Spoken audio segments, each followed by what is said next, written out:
Hi, I'm Chad with Move Forward Guitar. This lesson is from our course, Music Theory 2. All the lessons for this course are free on YouTube, so you can follow right along with the playlist or look in the description below for links to the rest of the lessons. To accelerate your learning though, I highly recommend you download the corresponding Music Theory 2 workbook and eGuide.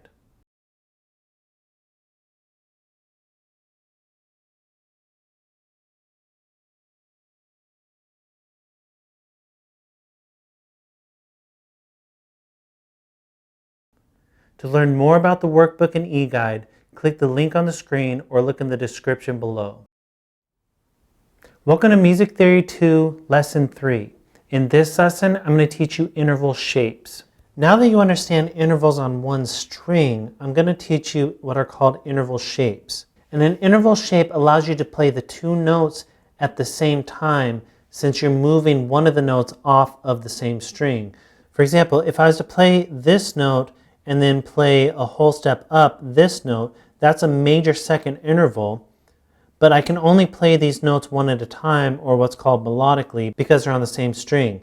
Anytime two notes are on the same string, you can only play them one at a time. The higher note's the only note that's going to ring out if you fretted both of the notes. But if I was to move this note off of this string to an adjacent string, for example, I could move it to a unison note right here. So this is the exact same note. Now I'm not playing it here. Now I can play both of these notes together at the same time, or what's called harmonically.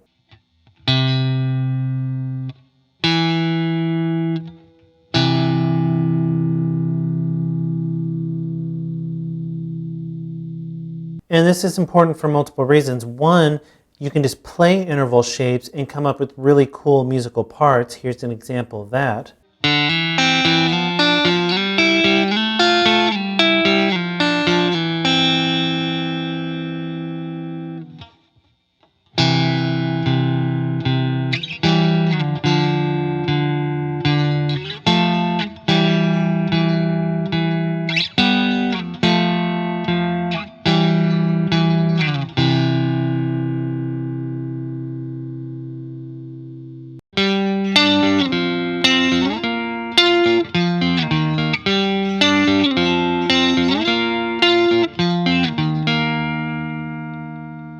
But it's also really important for understanding how chords are built, because chords are just built by intervals. And if you're looking at a chord, you'll be able to break them apart by the interval shapes within them and understand what's going on and what notes you can move to create different chords and all of that, which we're going to talk about more in upcoming lessons. But just understand that's really important for understanding chords. And it's really important for understanding scales, because when you're playing scales up and down the fretboard, it's really important to visualize where all your intervals land on the fretboard and quickly be able to see those shapes, because that's going to determine what sounds they create as you're improvising or creating some sort of melody. And again, that's something we'll talk about in later lessons. But just understand interval shapes are really important, not only because you can create music with them, just like I demonstrated, but they're really important for understanding so much more in music and music theory. So what I'm going to do is go through all the intervals that I showed you in the previous lesson when I was showing you them on one string, but instead I'm going to take them off of one string and show them as interval shapes this time. So we're just going to go through all the intervals, starting with the half step, which is a minor second or just a flat 2. That's your smallest interval. And I'm going to turn the fretboard up vertically like you would look at a chord diagram, because it'll be easy to visualize since chord diagrams are drawn this way.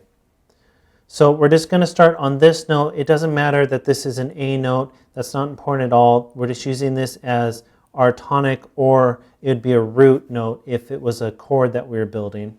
So it's red, representing that's either considered the tonic or the root, and all the intervals are going to be based off of this note. So like I said, the first one is a minor second. Again, that's just a half step apart.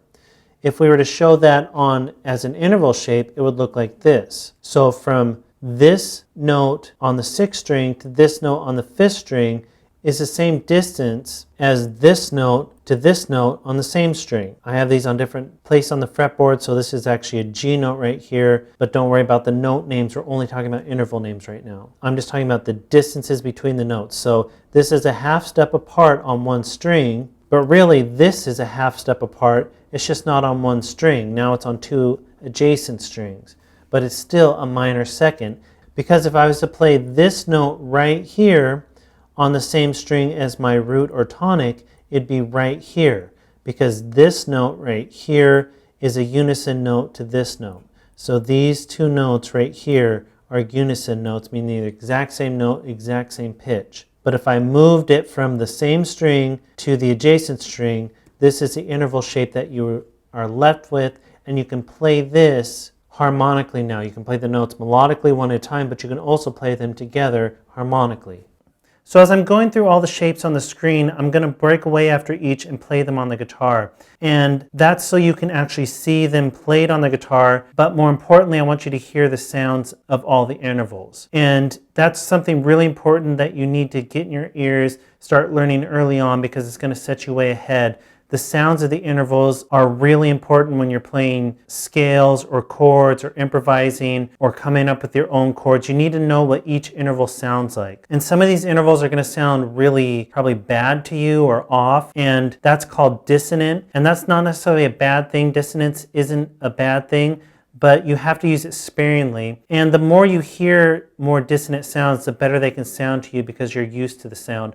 But they're definitely not considered a stable sound, something that you would just rest on and keep there forever, because it almost sounds like the notes are clashing, so one of those notes wants to go somewhere. So just as I go through these, listen to them and try to decide which ones are dissonant and which ones sound more pleasing to you. So first I'm going to start with the minor second, and when I play them, I'm going to start by playing them on one string, then I'm going to play the shape. I'll play the shape melodically, and then I'll play the shape harmonically. So here's a minor second.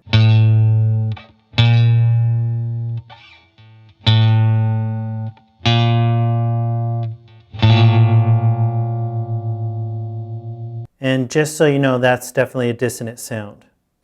Our next interval shape was our major second, which was a whole step apart. If I was to move that onto adjacent strings, it would look like this. Now we have a major second interval shape.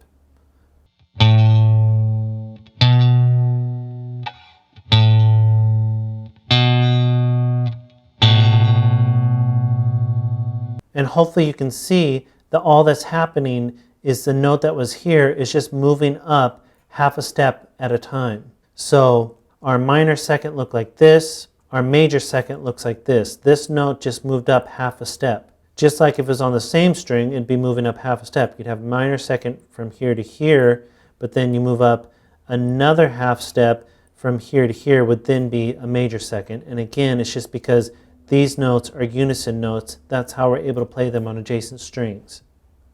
And for right now, I'm just showing you these interval shapes starting with a 6-string root or tonic.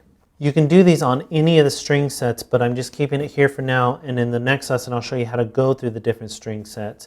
And also there's more than one way to play a lot of these interval shapes, but I'm showing you the most common way to play them. So our next interval was a minor third, which was a step and a half apart. If we were to play that as an actual shape, it would look like this. Again, our last note was here. With the major second, we just moved that up half a step.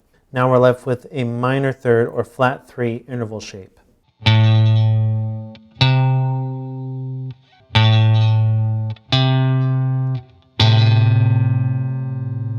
Next interval, major third or 3, which is 2 whole steps apart, played as an interval shape, looks like this. That's your major third interval shape.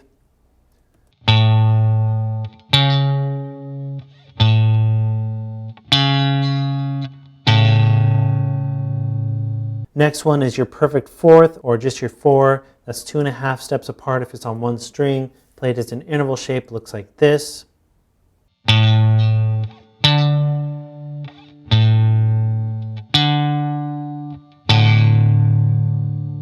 Next one is augmented fourth or sharp 4, also known as a diminished fifth or flat 5, which is also known as a tritone.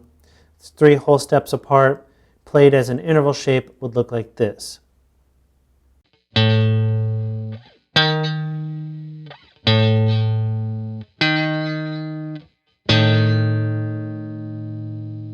Next interval is your perfect fifth or 5, which is 3.5 steps apart.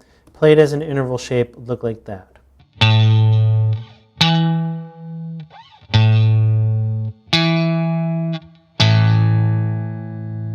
Next one is augmented fifth, which is sharp 5, or minor sixth, which is flat 6, which is 4 whole steps apart on one string. Play that as an interval shape, it would look like this.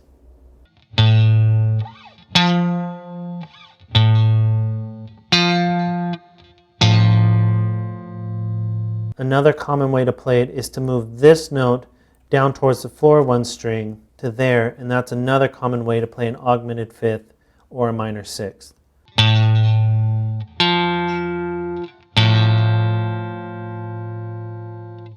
So like I said, a lot of these interval shapes can be played in multiple ways, but I'm showing you the most common ones. But some of these can actually be played multiple ways, and they're both really common because they're both really easy to play. And this is one of them. You have your augmented fifth, or which is also a minor sixth. It could be played like this, or you could move this note right here to its unison note on the next string towards the floor, and you'd end up with this shape. So both ways are common ways to play this interval shape. Next interval is a major sixth or a sixth, also known as a diminished seventh or a double flat seventh, which is 4.5 steps apart on the same string. This is what it would look like played as an interval shape.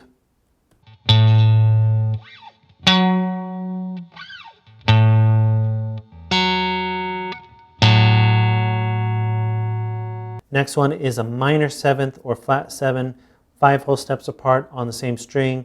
As an interval shape would look like this.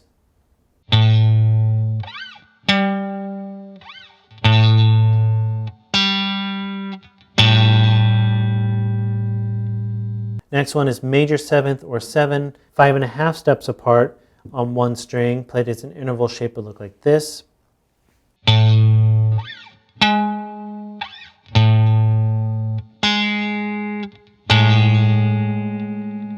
And then your last one that we're worried about for now is a perfect octave or just octave, also known as an 8, which is 6 whole steps apart. The most common way to play it would look like this.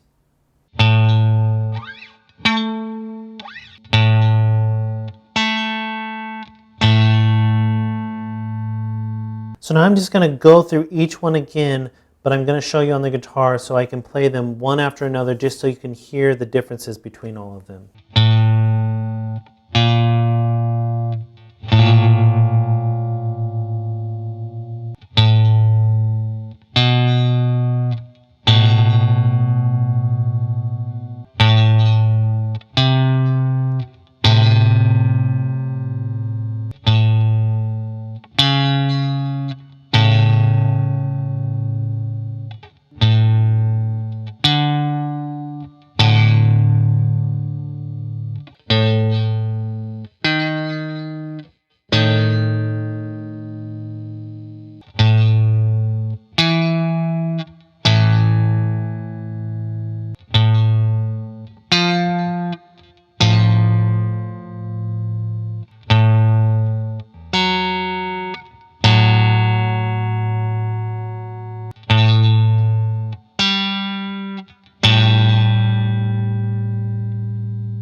So those are the most common interval shapes through the octave. Again, these are really important for understanding your guitar and chords and scales and everything in music theory, but don't feel like you have to memorize them now or be able to play them all right now or use them, any of them right now. We're going to keep coming back to this, and eventually it'll all just make sense to you and you'll understand why I'm showing you these things. And again, everything's in your eGuide as a reference, so you can always go and look in your eGuide and these will all be laid out really clearly for you. So those are interval shapes. In the next lesson, I'm going to show you how you can take these interval shapes and play them through all the string sets. Look in your Music Theory 2 workbook for step-by-step guidance on how to retain this information and what to do next. And remember, all the charts and diagrams for this lesson are in your Music Theory 2 eGuide for you to reference at any time.